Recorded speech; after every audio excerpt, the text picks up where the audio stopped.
bonjour, un bon sabbat à toutes et à tous pour ce qui sera le dernier culte commun via YouTube pour l'instant. Je tiens à cette occasion à remercier tous mes collègues francophones qui se sont prêtés à cette expérience, même si nous ne sommes pas des spécialistes de la création de vidéos. Je tiens aussi à vous remercier de venir nous rejoindre sur ces vidéos. J'espère qu'elles vous auront été en bénédiction. La plupart de nos églises sont actuellement en mesure de reprendre des services en présentiel et même si nous restons en prière avec quelques-unes de nos communautés qui, au vu de la configuration de leur salle, ne sont pas encore en mesure de rouvrir tout en respectant les différentes mesures de précaution qui sont encore en vigueur. Pour débuter ce service, je vous invite à vous joindre à un temps de prière. Bien, nous allons prier ensemble pour remettre ce sabbat entre les mains de Dieu et puis ce culte aussi, nous allons lui rendre. Merci Père éternel parce que tu nous accompagnes, tu nous as permis de vivre cette semaine. Et puis maintenant nous sommes au terme pendant ce Shabbat. Nous te louons Seigneur pour la paix que tu nous accordes. Nous voulons aussi Seigneur que tu habites en nous, que ce sabbat soit un sabbat qui t'est réservé, un sabbat qui soit marqué pour toi Seigneur. Et nous voulons Seigneur que tu nous parles aussi à travers ce culte, que nous puissions être nourris de ta parole. C'est pourquoi nous te demandons d'ouvrir notre cœur et d'y habiter. C'est notre prière par les mérites de ton Fils. Amen. Je vous propose maintenant de vous joindre à deux chants qui introduiront ce moment de partage. Le premier s'intitule « Seigneur, tu es ». Le second, quant à lui, est le chant « Souffle, souffle de Dieu ».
Souffle de Dieu, nous t'accueillons, viens purifier nos cœurs.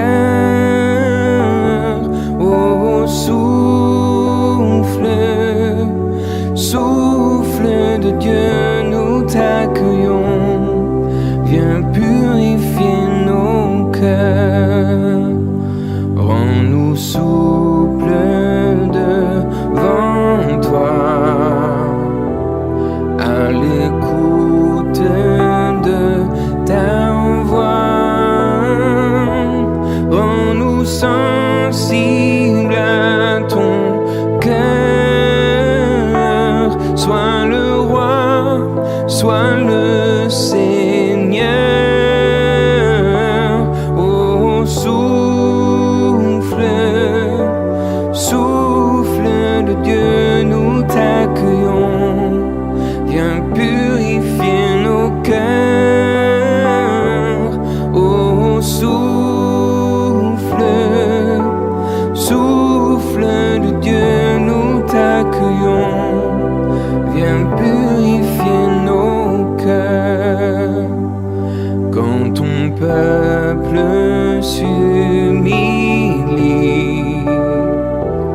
renouvelle en lui ta vie, chasse l'orgueil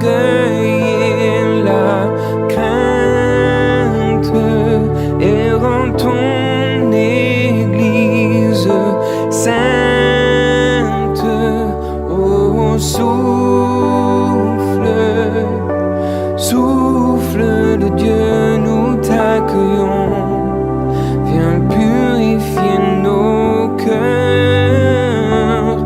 Oh, souffle, souffle de Dieu, nous t'accueillons. Viens purifier nos cœurs.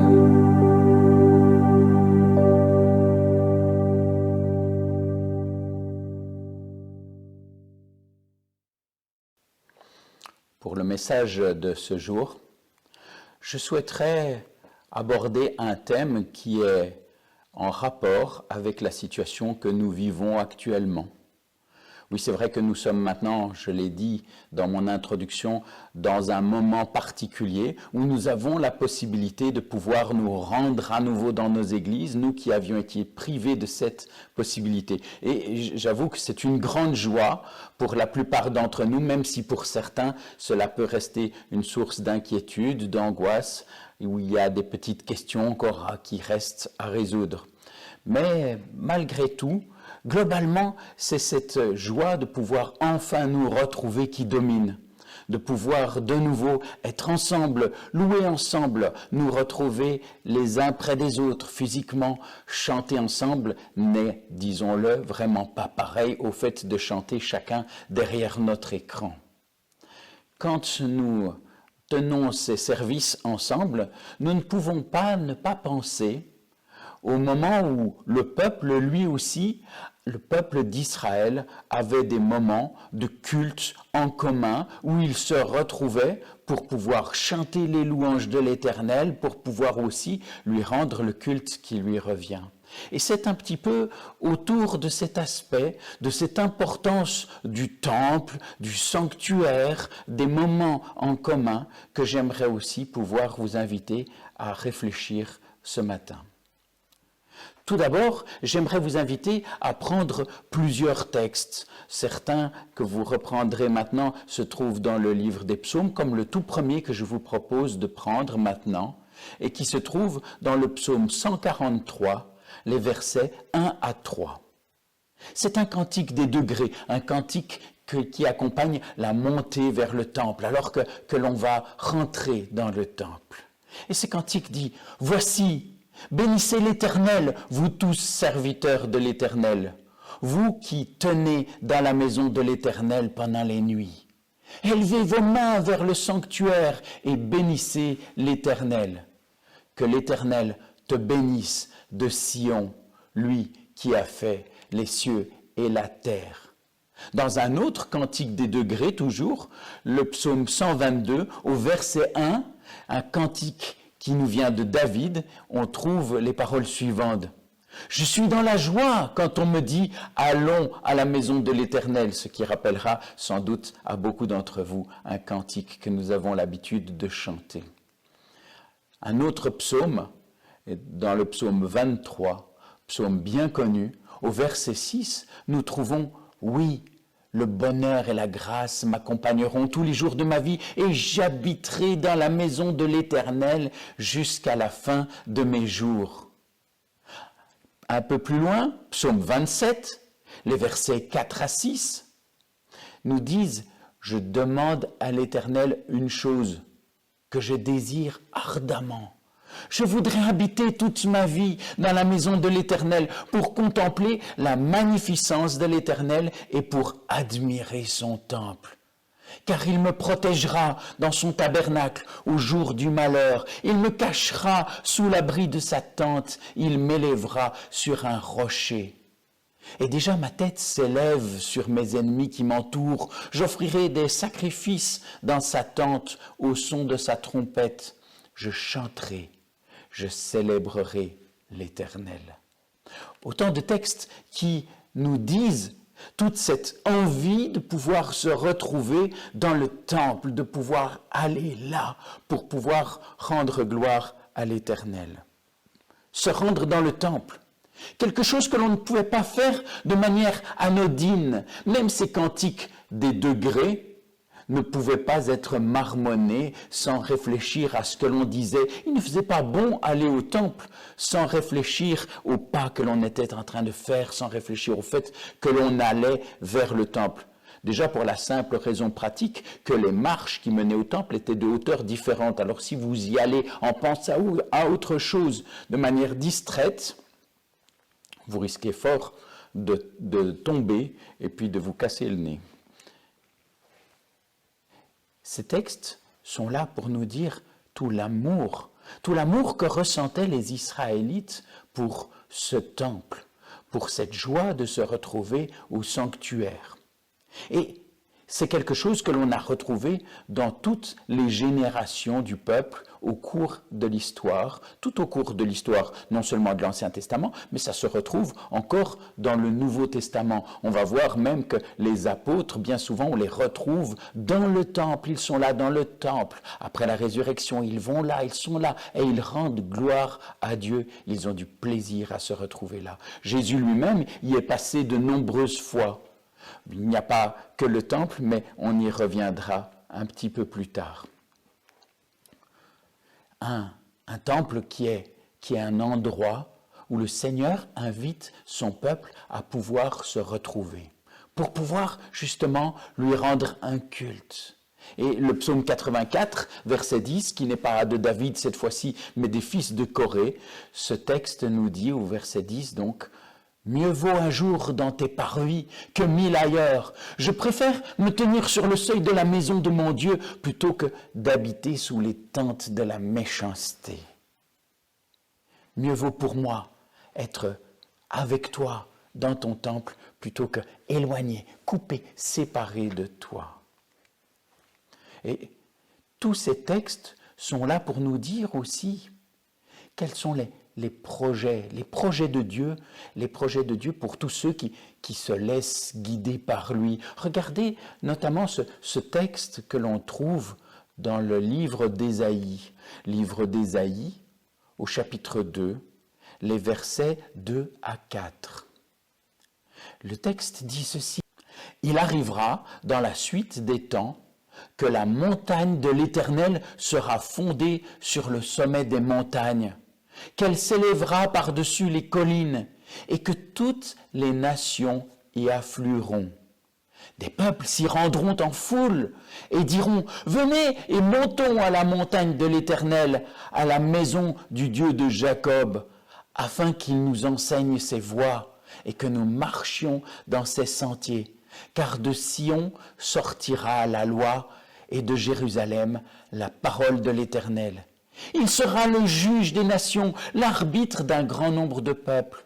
De leur glaive, ils forgeront des ouaillots et de leurs lances des serpes. Une nation ne tirera plus l'épée contre une autre et l'on n'apprendra plus la guerre. » Extraordinaire ce texte où l'on découvre le projet, la finalité, le but que l'Éternel souhaiterait voir grandir et advenir parmi les nations.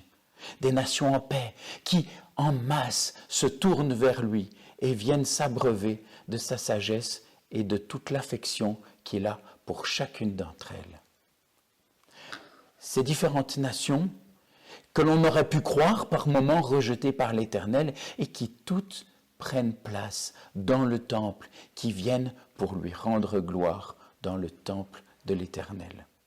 Même pour les étrangers, il y a de la place, même pour les rejetés. Regardez ce texte, Ésaïe 56, les versets 3 à 8. Que l'étranger qui s'attache à l'Éternel ne dise pas « L'Éternel me séparera de son peuple ». Que l'eunuque ne dise pas « Voici, je suis un arbre sec ». Car ainsi parle l'Éternel aux eunuques qui garderont mes sabbats, qui choisiront ce qui m'est agréable et qui persévéreront dans mon alliance. Je donnerai dans ma maison et dans mes murs une place et un nom préférable à des fils et à des filles. Je leur donnerai un nom éternel qui ne périra pas. Quelle promesse extraordinaire, y compris pour des eunuques qui doivent s'attendre justement à voir leur nom disparaître après eux. L'Éternel leur dit, tournez-vous vers moi, venez vous abreuver à ma source et je vous donnerai un nom qui ne disparaîtra pas. Et quant aux étrangers, Le texte continue en disant « Et les étrangers qui s'attacheront à l'Éternel pour le servir, pour aimer le nom de l'Éternel, pour être ses serviteurs, tous ceux qui garderont le sabbat pour ne point le profaner et qui persévéreront dans mon alliance. Je les amènerai sur ma montagne sainte.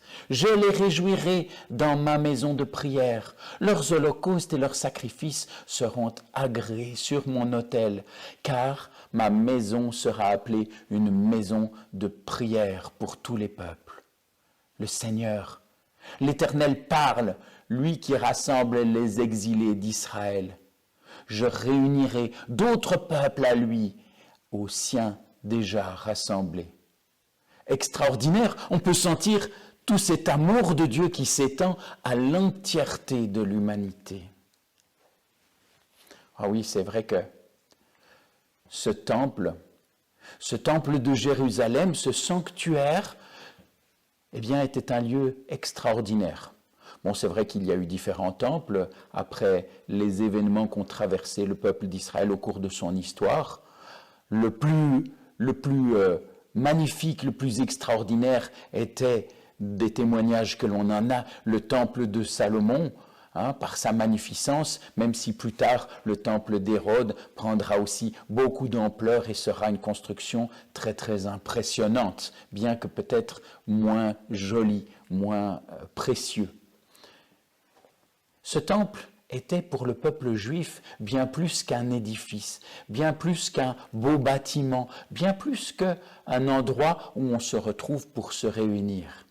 Il était l'endroit même où résidait l'Éternel, un endroit où on pouvait aller le rencontrer, le retrouver. Le psaume 26 au verset 8 nous dit « Éternel, j'aime le séjour de ta maison, le lieu où ta gloire habite. » Et on peut se souvenir effectivement qu'au moment de la consécration du temple de Salomon, eh bien, l'Éternel s'était manifesté et que sa gloire était descendue et s'était manifestée sur le temple pour pouvoir montrer aussi sa volonté de pouvoir résider là et de pouvoir y être rencontré. Un lieu de présence de l'Éternel. Déjà depuis le sanctuaire dans le désert, jusqu'au temple de Jérusalem, et bien plus loin encore. Un lieu certes d'adoration, de prière, aussi le lieu des sacrifices. Par la suite, c'est vrai que d'autres lieux de rencontre se sont retrouvés. On connaît notamment les synagogues qui se sont rajoutées plus tard.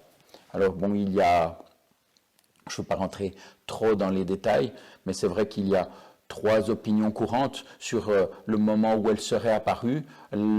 La première possibilité serait que ce serait apparu au moment d'une réforme du roi Josias, plus ou moins aux environs des années 621 avant Jésus-Christ, et que, abolissant tous les autels locaux où on allait souvent offrir à des dieux et à des divinités païennes, eh bien, on aurait eu la réforme, entre guillemets, initiée par Josias, qui aurait mené à la mise en place de ces maisons de prière, à ces synagogues.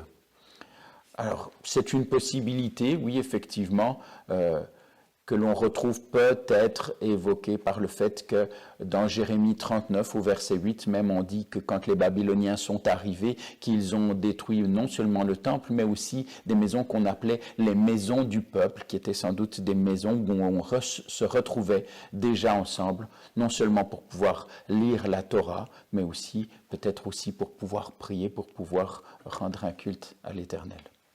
Pendant l'exil du peuple juda est une autre possibilité, la deuxième qui est généralement évoquée, du fait de l'impossibilité de se rendre au temple. Notamment, on a le texte de Ézéchiel 11 au verset 16 qui mentionne littéralement que le Seigneur sera un sanctuaire pour son peuple dans les pays où il les aura dispersés.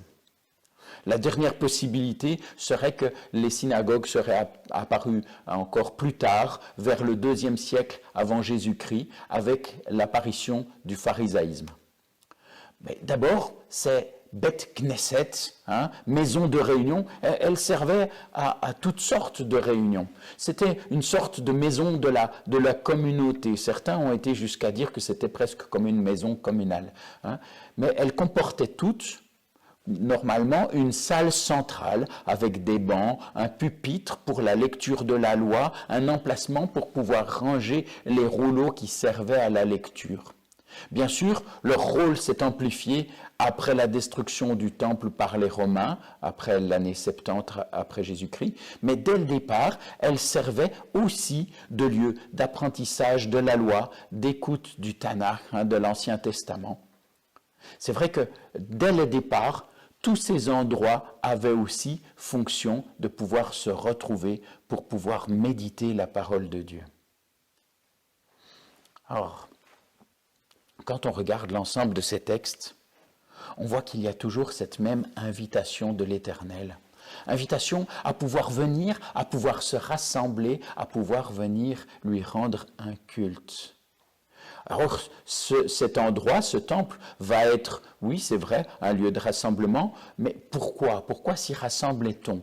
Je l'ai dit, oui c'est vrai que c'était un lieu de prière, de sacrifice, mais j'en ai déjà soufflé un mot. Le texte de Michée au chapitre 4 et au verset 2 nous laisse aussi l'entrevoir. On nous dit, des nations s'y rendront en foule et diront, venez, montons à la montagne de l'Éternel, à la maison du Dieu de Jacob, afin qu'il nous enseigne ses voies et que nous marchions dans ses sentiers, car de Sion sortira la loi et de Jérusalem la parole de l'Éternel. C'est un lieu d'instruction, un lieu d'enseignement, un lieu pour apprendre à connaître l'Éternel, un lieu de rencontre, mais un lieu véritablement pour pouvoir rencontrer plus profondément, pour pouvoir découvrir qui est cet Éternel que nous voulons servir, louer et adorer.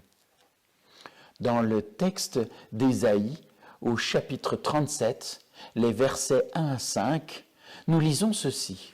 Lorsque le roi Ézéchias eut entendu cela, c'est dans une période un petit peu délicate, période où les Assyriens sont là et menacent de pouvoir s'emparer de tout le royaume de Juda, eh bien, on nous dit, voilà, il a entendu les paroles de l'émissaire des Assyriens, et on nous dit, il déchira ses vêtements, il se couvrit d'un sac, il alla dans la maison de l'Éternel, il envoya Eliakim, chef de la maison du roi, Shebna, le secrétaire et les plus anciens des sacrificateurs, couverts de sacs vers Ésaïe, le prophète, fils d'Amoz. Et ils lui dirent, ainsi parle Ézéchias, ce jour est un jour d'angoisse, de châtiment, d'opprobre, car les enfants sont près de sortir du sein maternel et il n'y a point de force pour l'enfantement. Peut-être l'Éternel ton Dieu a-t-il entendu les paroles de Rabshaké que le roi d'Assyrie, son maître, a envoyé pour insulter le Dieu vivant. Et peut-être l'Éternel ton Dieu exercera-t-il ses châtiments à cause des paroles qu'il a entendues. Fais donc monter une prière pour le reste qui subsiste encore. Les serviteurs du roi Ézéchias allèrent donc auprès d'Ésaïe, et Ésaïe leur dit, « Voici ce que vous direz à votre maître, ainsi parle l'Éternel.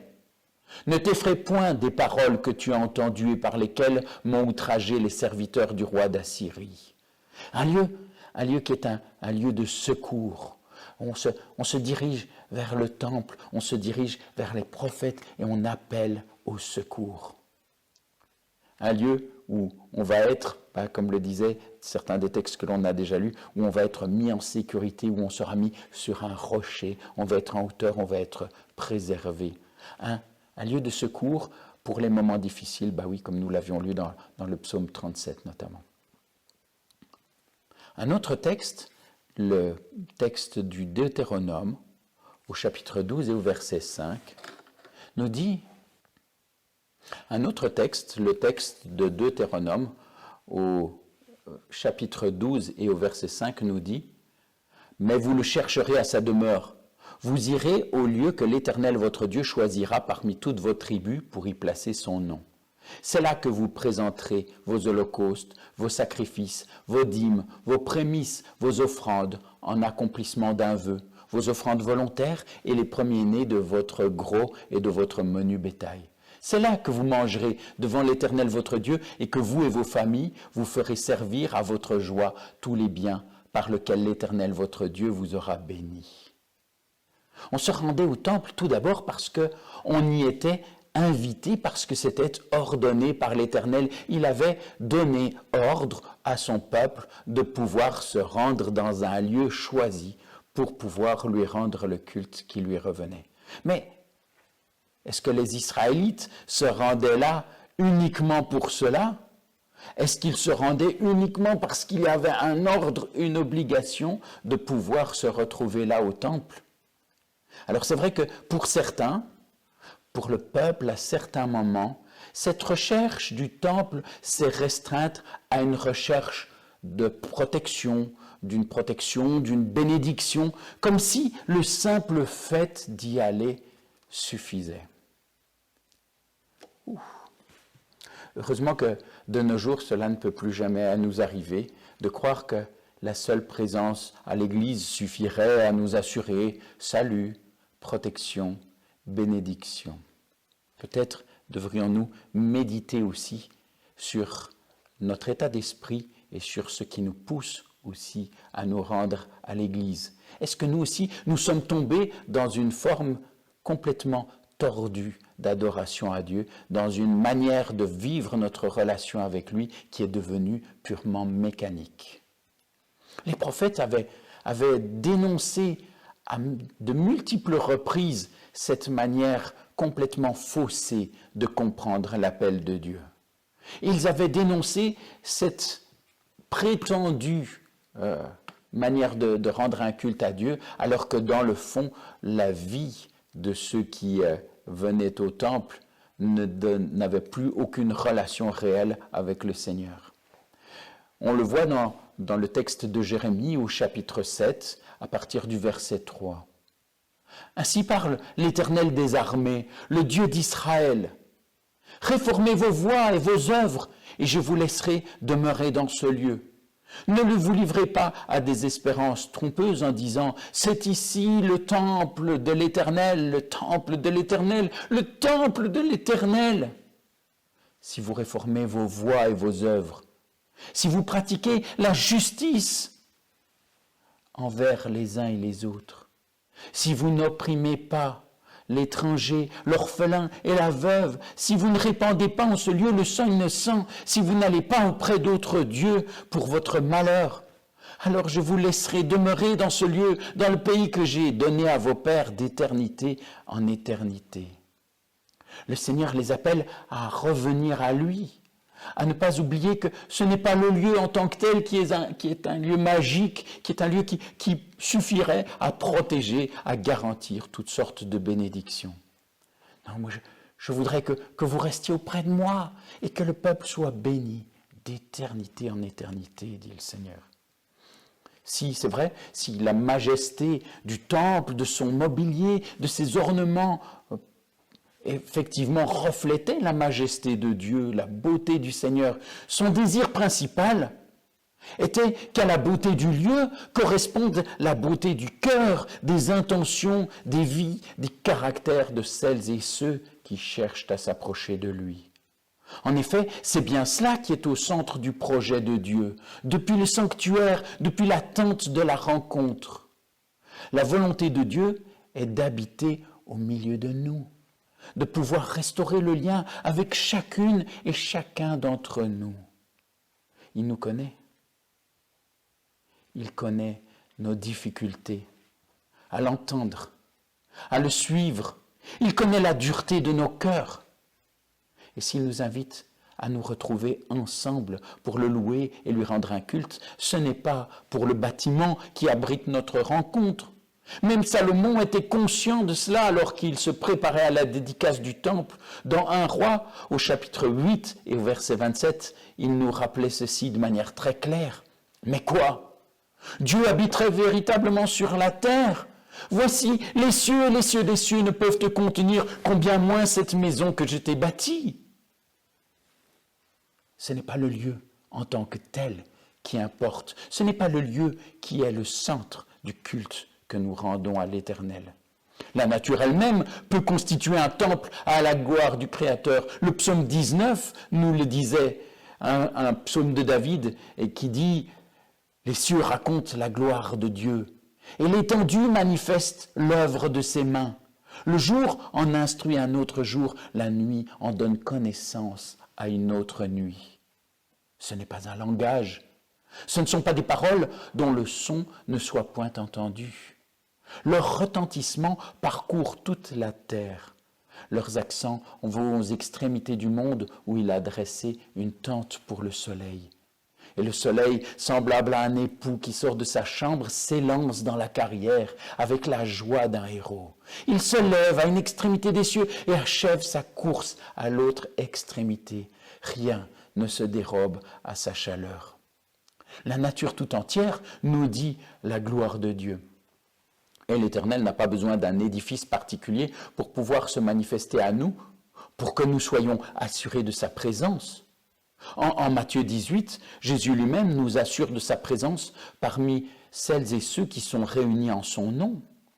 Ce n'est pas une question de nombre, ce n'est pas une question de lieu.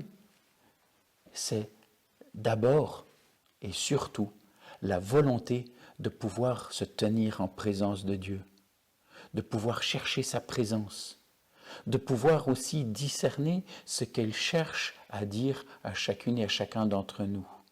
Alors c'est vrai, je ne voudrais pas maintenant aborder aussi les multiples enseignements que nous pourrions tirer du sanctuaire et qui nous parlent, au-delà du plan du salut, surtout de l'amour de Dieu pour chacune et chacun d'entre nous.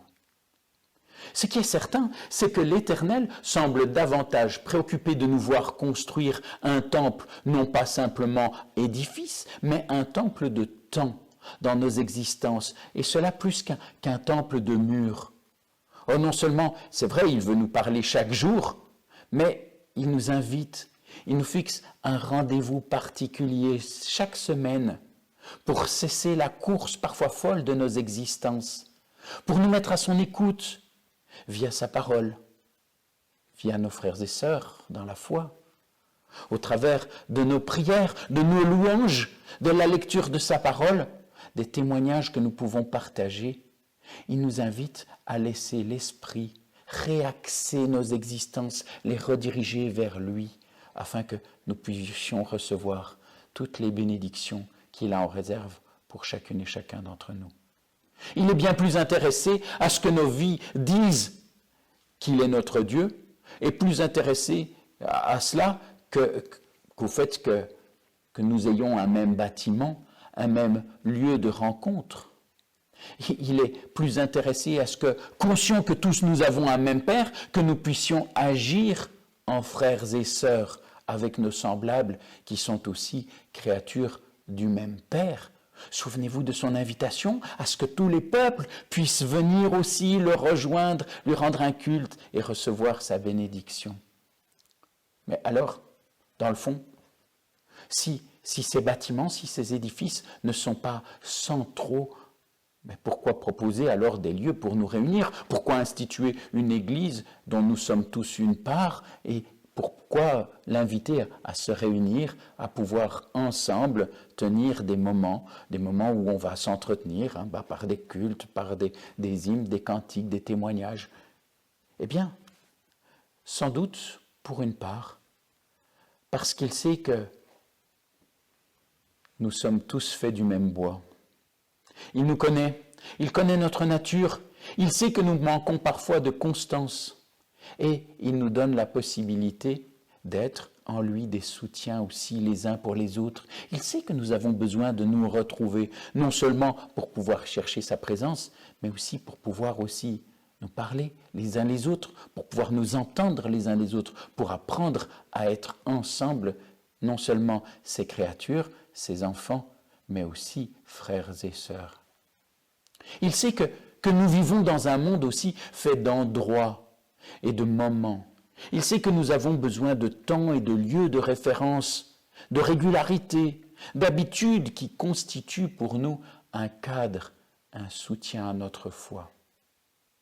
Et c'est vrai que vous êtes nombreux ces derniers mois, des plus jeunes aux plus âgés, à m'avoir dit combien il vous semblait plus difficile depuis l'émergence de cette crise du Covid, depuis que nous n'avions plus des réunions en commun régulièrement, qu'il vous semblait plus difficile de garder ces temps privilégiés de rencontre avec le Seigneur de vivre comme différent ce temps de sabbat qui devenait de plus en plus un jour semblable à tous les autres.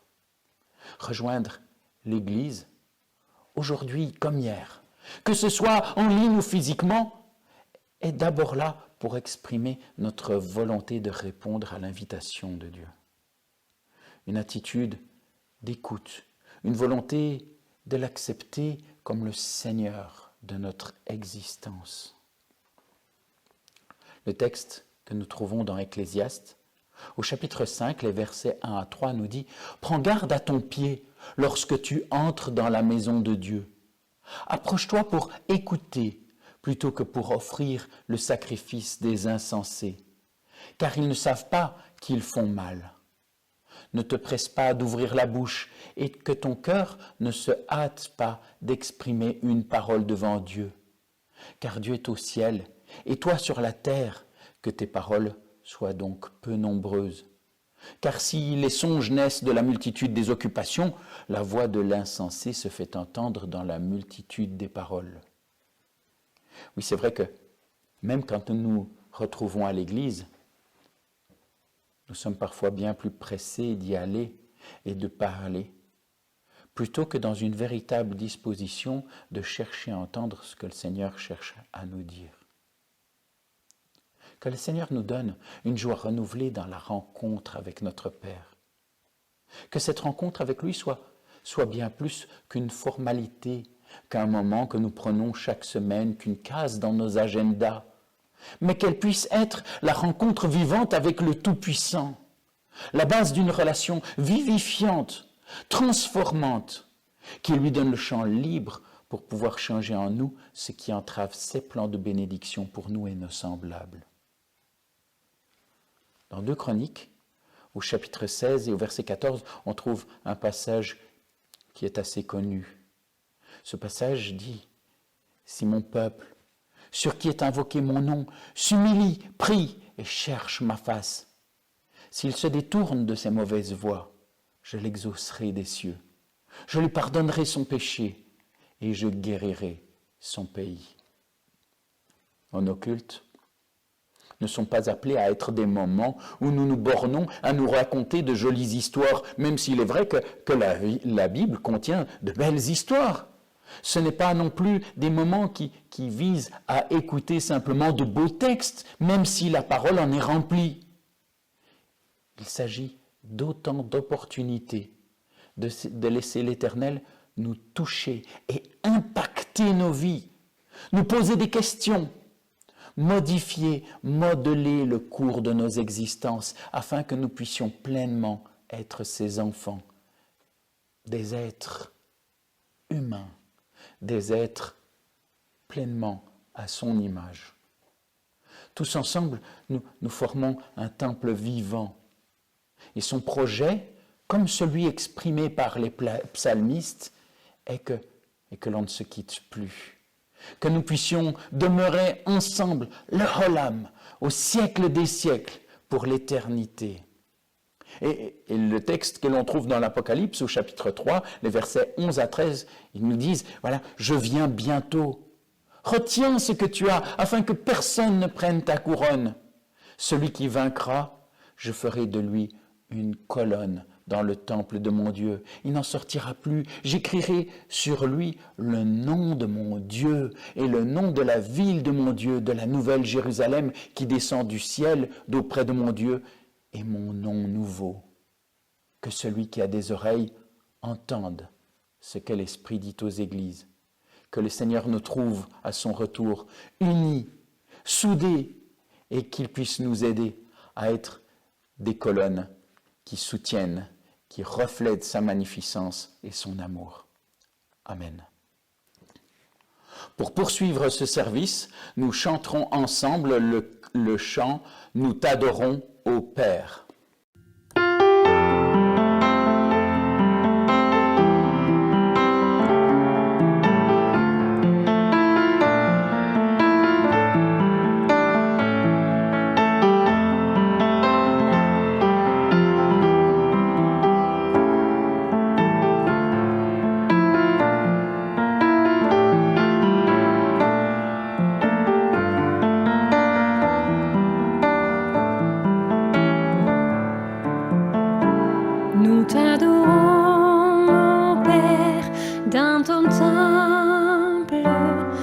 t'adorons en esprit et en vérité. Tu habites nos louanges. Nous t'adorons en esprit et en vérité. Car un jour près de toi vaut mieux que 1000 ailleurs. Je désire habiter dans ton temple. Car un jour près de toi vaut mieux que 1000 ailleurs. Je désire habiter dans ta maison, Seigneur. Je désire habiter dans ta maison, Seigneur. Nous t'adorons, ô Père, dans ton temple. Nous t'adorons en esprit et en vérité. Tu habites nos louanges. Nous t'adorons en esprit et en vérité. Car un jour près de toi vaut mieux que 1000 ailleurs. Je désire habiter dans ton temple. Car un jour près de toi vaut mieux que 1000 ailleurs. Je désire habiter dans ta maison, Seigneur. Je désire habiter dans ta maison, Seigneur.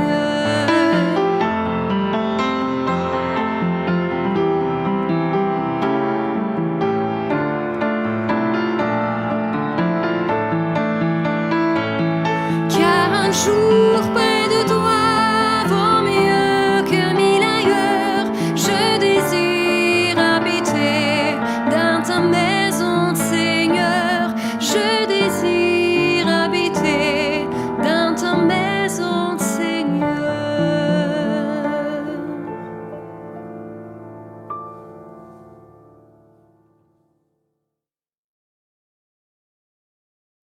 Nous voulons maintenant prier ensemble. Seigneur notre Dieu, notre Père, nous te sommes reconnaissants parce que ce matin encore, au travers, oui c'est vrai, de ces multiples textes que nous avons pris ensemble, nous pouvons découvrir et voir que, au-delà de simples bâtiments, faits pour être beaux, faits pour satisfaire les caprices d'un Dieu qui serait là, comme désirant être servi, adoré de manière égoïste, nous pouvons découvrir que derrière tout cela, il y a avant toute chose cette volonté de pouvoir rétablir le contact avec nous. Seigneur, tu nous aimes, tu aimes chacune et chacun d'entre nous. Tu désires que nous puissions nous aussi répondre à cet amour, que nous puissions nous aussi prendre une direction qui montre que nous te recevons non seulement comme Seigneur, mais aussi comme un Père. Que nous aussi nous voulons nous laisser imprégner, toucher par toi, afin que tu puisses changer petit à petit nos existences, changer nos cœurs de pierre en cœurs de chair. Oui, tu nous vois, toutes et tous, présents devant toi en prière à cet instant.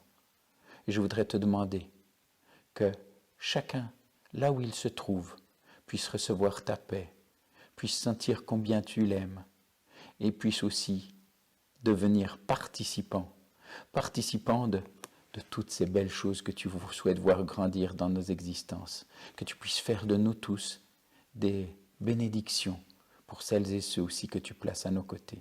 Reste avec nous, accompagne-nous, c'est la prière que nous t'adressons au nom et par les mérites de Jésus. Amen. Nous clôturerons maintenant ce service par le chant « Si mon peuple ».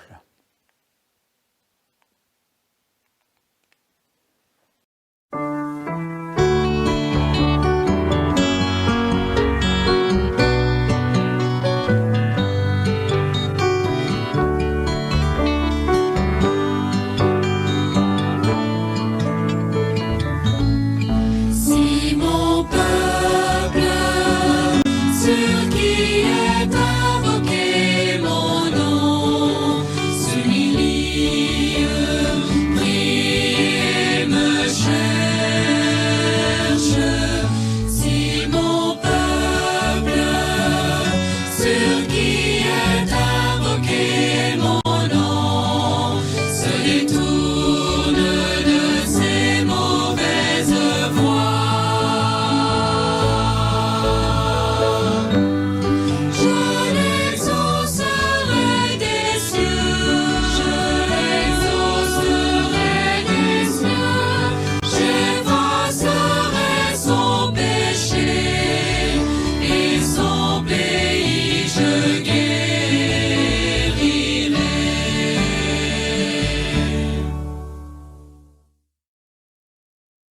Ainsi s'achève ce service de culte.